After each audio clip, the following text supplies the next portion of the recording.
biggest cons that Bone Spurs has ever played is convincing people that he is actually good at business, that he is good at making deals, that he is good at creating and cultivating relationships with companies, countries, and people that can last for centuries and actually be profitable to anyone, even the business itself.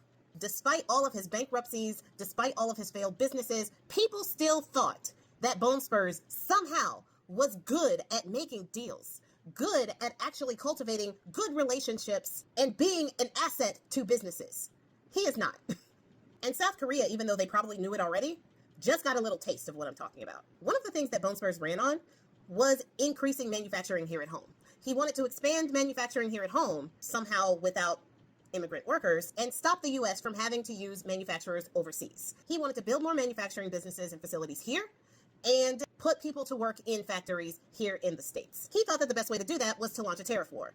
That is a straight debacle. To say it is going poorly is an understatement. However, South Korea did promise to invest multiple hundreds of billions of dollars into manufacturing companies here in the U.S. And they've been following through. They were constructing a battery factory to go near their auto plant west of Savannah, Georgia.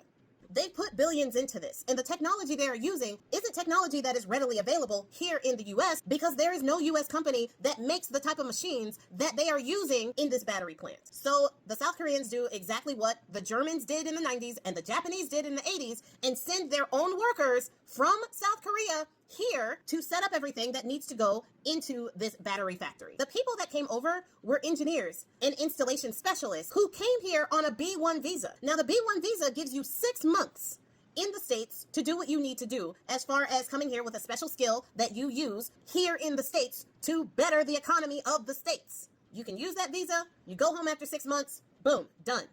The workers that came here were going to stay here no longer than 75 days. And they were only here to set up the battery factory and they were going to go home.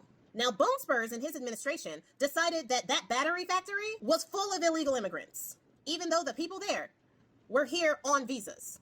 475 people were detained, including 300 South Koreans.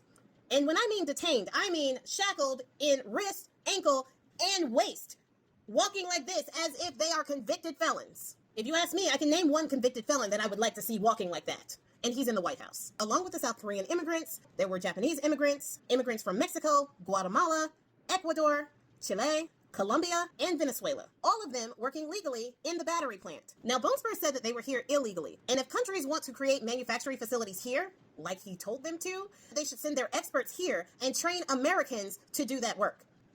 Thing is, it takes 3 to 5 years to learn how to properly install and engineer the type of machines that were going into that battery factory, when they can just do it in 75 days and then go home. Also, South Korea is part of 41 countries that is in the U.S. electronic system for travel authorization, meaning that they get 90 days to come over here without a visa for a legitimate reason. If they're coming here to build a battery factory, that is a legitimate reason. And even if they didn't have a visa, which most of them, if not all of them, had a B1, they could still stay here legally because they were in that electronic system. So this right here, not only does it hurt the economy of Georgia, it strains relations with one of our top allies that was already strained because of this tariff war in the first place. Even with this tariff war, the South Korean government was willing to put hundreds of billions of dollars into the U.S. to try to salvage our relationship.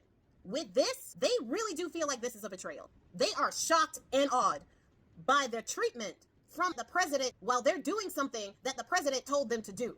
For the people who cannot understand that actions cause consequences, this is an action that is going to have lasting consequences.